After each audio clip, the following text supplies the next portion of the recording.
क्या तुमने कभी गौर किया है, कुछ लोग बिना कुछ कहे ही अपने आसपास का माहौल बदल देते हैं। वे ना चिल्लाते हैं वहाँ, वे ना किसी से मिन्नत करते हैं। वे बस खामोश हो जाते हैं और अचानक से हवा बदल जाती है। लोग बेचैन हो जाते हैं, लोग उन्हें खोजने लगते हैं, और जो लोग हमेशा सोचते थे कि वे उन्हें बहुत अच्छी तरह से जानते हैं, अचानक समझते हैं कि दरअसल वे उनके बारे में कुछ भी नहीं जानते। सोचो, अगर तुम भी ऐसा करो तो, अगर तुम हर बात पर तुरंत प्रतिक्रिया देना बंद कर दो, अगर तुम झगड़े की जगह चुप्पी चुन लो, अगर तुम हर छोटी बात का जवाब देने के बजाय थोड़ा पीछे हट जाओ, तो क्या होगा? यही असली राज छुपा है। जब तुम हर समय उपलब्ध रहना छोड़ देते हो, भावनाओं में, शब्दों में, शरीर और मन दोनों से, तो लोगों के हाथ से तुम्हें नियंत्रित करने का साधन निकल जाता है, क्योंकि वे तुम्हें हमेशा तुम्हारी प्रतिक्रिया से पकड़ते आए हैं। कभी तुम्हारे गुस्से से, कभी तुम्हारी जल्दी जल्दी हाँ कह देने की आदत से, कभी तुम्हारे डर से। लेकिन जिस दिन तुमने यह डोरे काट दी, उस दिन खेल बदल जाता है, और उसी दिन लोग यह महसूस करते हैं कि उन्होंने कभी तुम्हें समझा ही नहीं था। जब तुम अचानक अनुपलब्ध हो जाते हो, कौन घबराता है, कौन गुस्से से तिलमिला उठता है, कौन बार बार कोशिश करता है कि तुम्हें उकसा कर फिर से वही पुराना भाव निकाल ले। यह सब उनके बारे में बहुत कुछ बता देता है, और तुम्हारे बारे में भी। सच तो यह है कि तुम अब तक अपनी ऊर्जा ऐसे लोगों पर खर्च करते आए हो जो उसके योग्य ही नहीं थे। तुम हर बार हाँ क्या कर खुद को छोटा करते गए, हर बार तुरंत जवाब देकर अपनी शक्ति दूसरों के हाथों में सौंपते गए, हर बार भावनात्मक प्रतिक्रिया देकर अपना ही खून जलाते रहे। और दिन के अंत में तुम्हारे पास क्या बचता है? थकान, चिड़चिड़ापन और एक खालीपन जिसे तुम शब्दों में नहीं कह पाते। लेकिन तुम्हें बताओ क्या हो कि तुम उन लोगों के लिए बहुत ज्यादा उपलब्ध हो जिन्हें तुम्हारी खामोशी का एक पल भी नसीब नहीं होना चाहिए था।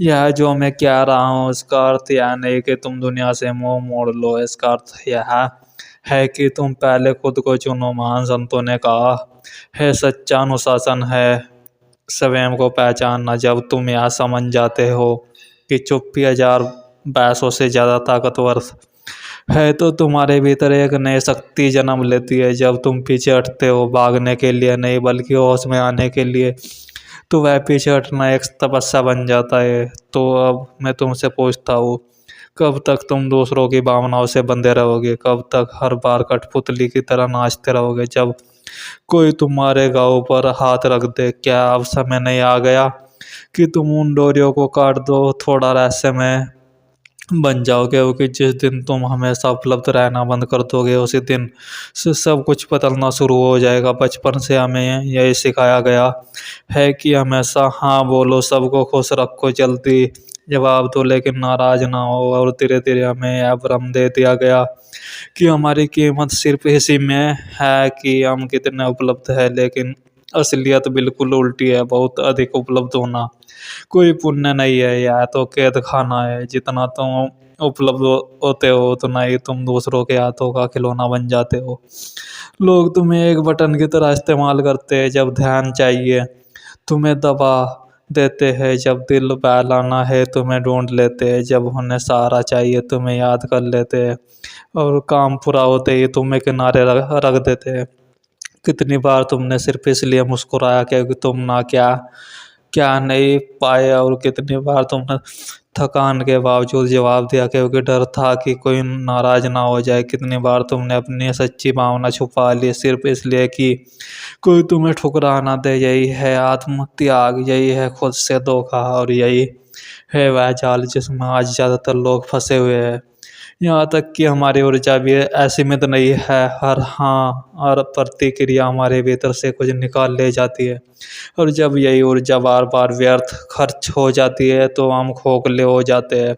लोगों को तुम्हारी परवाह नहीं है, उन्हें सिर्फ तुम्हारी उपयोगिता चाहिए, तुम्हारा साथ, तुम्हारा सहारा, तुम्हारी संवेदना, बस उतनी ही देर तक जब तक उन्हें जरूरत है। लेकिन जिस दिन तुम सीमाएं खींचते हो, जिस दिन तुम कहना शुरू करते हो बस अब और नहीं, उसी दिन में लोग तुम्हें बदलाव अजीब और ठंडा कहने लगते हैं, असल में तुम नहीं बदले, बस अब तुम उनके लिए उपयोगी नहीं रहे। और यही है सबसे बड़ा सच, जितना तुम उपलब्ध रहोगे उतना ही तुम्हारी कीमत गिरती जाएगी, क्योंकि जो चीज़ और वक्त मिल जाए वह रद्दी कागज बन जाता है और किसी के लिए मूल्यवान नहीं रहती। किसी चीज़ की इज्जत तब होती है जब उसे पाने के लिए मेहनत करनी पड़े, और तुम जब हर समय मौजूद हो तो कोई तुम्हारी कीमत क्यों मानेगा।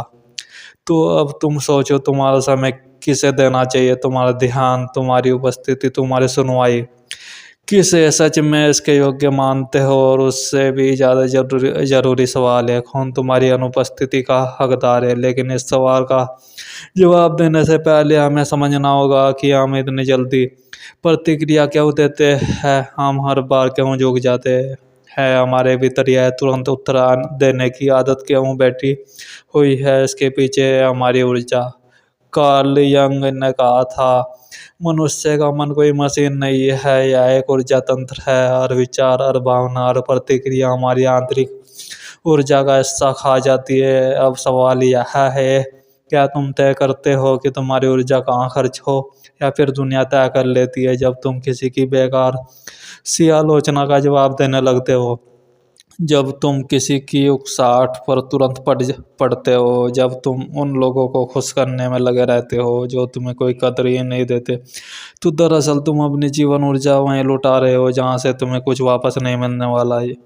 युंग ने कहा था, जिसका तुम विरोध करते हो वह और मजबूत होता जाता है। सोचो, जब भी तुम बार बार प्रतिक्रिया करते हो तुम उसी जाल में फंसते जाते हो। यही वजह है कि बहुत से लोग हमेशा थके हारे रहते हैं। वे कमजोर नहीं होते, बस उनकी ऊर्जा गलत जगह पर बह रही होती है।